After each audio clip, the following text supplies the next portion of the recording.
For those who don't often drink wine, it can be an intimidating field to dive into. What exactly differentiates a glass of dry Sauvignon Blanc from a bold Syrah? Do I like notes of vanilla, oak, and spice in my wine, or more of a lighter citrus variety? These are all fair questions, but let's get one of the biggest misconceptions out of the way first. What exactly makes a good wine? People often think it's the price that determines the quality, but that's just not true. We are in the best time ever for wine and being on a budget because most of the best stuff is under $20. That's Elizabeth Schneider, a certified sommelier and host and creator of the podcast Wine for Normal People. Often the wine industry is seen as expensive and elitist, but she's all about opening up the world of wine to everyone and finding varieties that appeal to all budgets and preferences. Schneider uses her expertise to get people to think deeper about the glass in front of them. What are some of the flavor notes? Is it dry? What kind of meal would it go well with? These are just some of the questions that are important to reflect on. As you're getting to know wine, the most important thing really is if you're really interested in the topic, then you've got to do some reading and you've got to do some background because there's a high barrier to entry and wine is complicated. Anybody that says that wine is easy or that you can be a professional wine person or an expert in 60 seconds or in 10 minutes or in 2 days, it's just not true. And I think that saying that out loud helps take some of the burden off. And don't expect to be an expert right away. It doesn't come easy. And that's part of the joy of it. So you got to embrace that instead of resisting it. Because I think that's part of the problem is that we see that barrier to entry and we go, oh my God, I'll never be that person. You don't have to be that person. You don't have to be a dork like me. But knowing a couple things will get you so far in wine. You just have to be patient with yourself. So starting today, the days of wandering aimlessly through the wine aisle or relying on your waiter to offer up an overpriced recommendation are over. To start off, it's important to loosely understand the process of winemaking. The grapes grown to make wine are different than the grapes you'd find at your local grocery store. Wine grapes have seeds that are smaller, sweeter, and have thicker skins. After the grapes are harvested and crushed, they're fermented and aged for several months or years, so there's a rare chance that a barrel can go bad during this process. Because of this, it's important to learn what a wine should never look or smell like. You look at a wine, you see, does it look okay? I feel like if you had food, you would take that food and look at it before you popped it in your mouth, right? But people don't do that with wine, and it's crazy because wine is an agricultural product and it's a product of chemical processes, and it also goes through a lot of transportation. So you should always look at your wine. Also, there's the issue of cork. So cork could be floating in your wine. You should always look at it first. So I always look at it to make sure it looks okay. And I think we go from the least offensive sense to the most offensive or most intrusive sense. So first you look at it. That's not going to kill anybody. Then you smell it and you make sure, does it smell okay to me? Not do I like it, but is it something that smells okay? Does it smell like a wet, dirty dog or potpourri or something nasty? If that's the case, then likely something went wrong in all of those processes of making it and you can't drink it. But if your wine doesn't smell like burnt rubber or a wet dog, you're all clear of potential poisoning and can move forward. Now, getting into the different categories of wine, obviously, the two broad distinctions are red and white varietals. In red wines, you can expect fruity or tart flavors, such as plum, cherry, or black currant, layered with bolder aromas, like vanilla, leather, pepper, or nutmeg. Merlot is a good introductory red because it's in the middle of the pack. It's smooth, fruity, and relatively easy to drink. When it comes to white wines, you'll taste more flowery, buttery, citrus-forward elements that can range from lemon to pear to other more tropical fruits. If you're looking for a sweeter white wine, try a glass of Riesling or Moscato.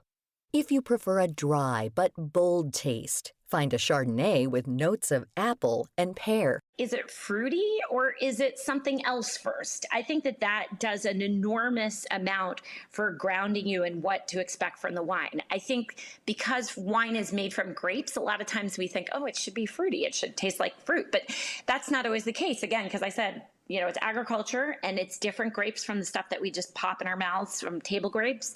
So these grapes all have different qualities. So you've got to see, okay, is it fruit first or does it smell earthy?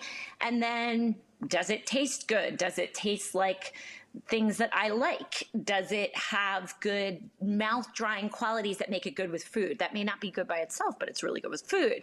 Or acidity underneath your tongue, waters and waters and waters. Those things make wine fantastic. Each wine is different because of its origin and the earthiness of the soil the grapes grow on. The type of oak barrel that it's aged in also matters because it infuses different spices and notes depending on the wood. If you tend to like bolder, funkier cheeses, try wines from Italy, France, or Spain. If you prefer cleaner, smoother notes, try a bottle from New Zealand or Australia. By this point, you can see that the world of wine is complex and it's a journey. But before you spend money on a bottle or case of wine, Schneider says narrow down your field of focus. So my advice is, and I know that this is sort of coming from a wine dork perspective, before you go into the store is where the action is. Don't walk into a wine store not knowing what you want to get. You'll get lost. So maybe do a little bit of research. Maybe see, okay, think about what you might be eating. Do you want a red or a white? As soon as you make the decision about whether you want a red wine or a white wine, a bubbly or a sweet wine, whatever, you've already cut down half the store, right? So that's really helpful. And if you've committed to trying many different varietals, look for a wine shop near you that you actually like. When that person who you really hope is not snotty, or maybe they're not snotty. A lot of people who work in wine shops absolutely know nothing about wine. It's not their fault. They're not trained, but they start talking to you about things you have no idea what they're talking about. You'll already say, I want a fruity red wine. I want a wine that's going to go with this that I'm having for dinner. I want a pizza wine. That is going to help enormously. If you're getting a couple of bottles for the week, just try to get a sense of why you want that wine. It will save you money. It will point you in new directions. And the other thing I would tell you is do some wine shop dating. Pick out a couple shops and find the people you feel comfortable with. Everybody's got their wine tribe, as I call it. And maybe you like the really snotty place, but maybe you don't. Maybe you want somebody who's down to earth and can explain things in a good way. So all those things factor in. The most important thing to remember when studying wine is that it's a process. No one becomes a wine whiz in one day. It takes years to become a certified sommelier, and the wine industry is always evolving. In fact, some wineries are now aging their wine underwater, speeding up production times and sometimes adding a more mineral or salty taste to the variety. Who knew? There's so much history, craftsmanship, and detail behind each bottle. So the next time you're in the market, maybe try something new. Who knows, maybe you'll be pleasantly surprised.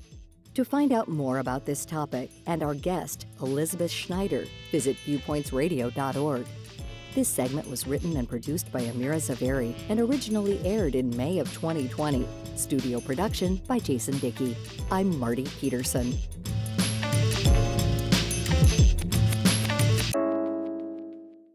Coming up next week. All of these places, they end up on lists that the media makes, like clickbait kind of lists of the most miserable places to live in America. The towns and cities across America that have been left in the dust. Then, I do think there has been real movement that we just didn't see before the summer of 2020. What real progress, if any, has been made since George Floyd's death? I'm Marty Peterson. and I'm Gary Price. These stories in depth on your public affairs magazine, Viewpoints.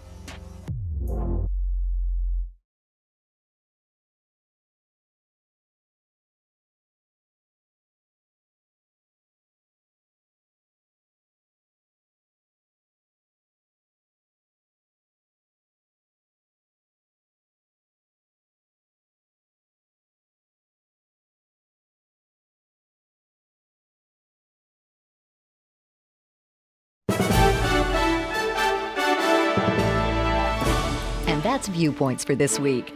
Follow us on Twitter, Facebook, and Instagram to learn more about upcoming shows and find a library of past programs on Apple Podcasts, Google Play, and Spotify. Plus, you'll always find previous segments and more information about our guests at viewpointsradio.org. Join us again next week for another edition of Viewpoints.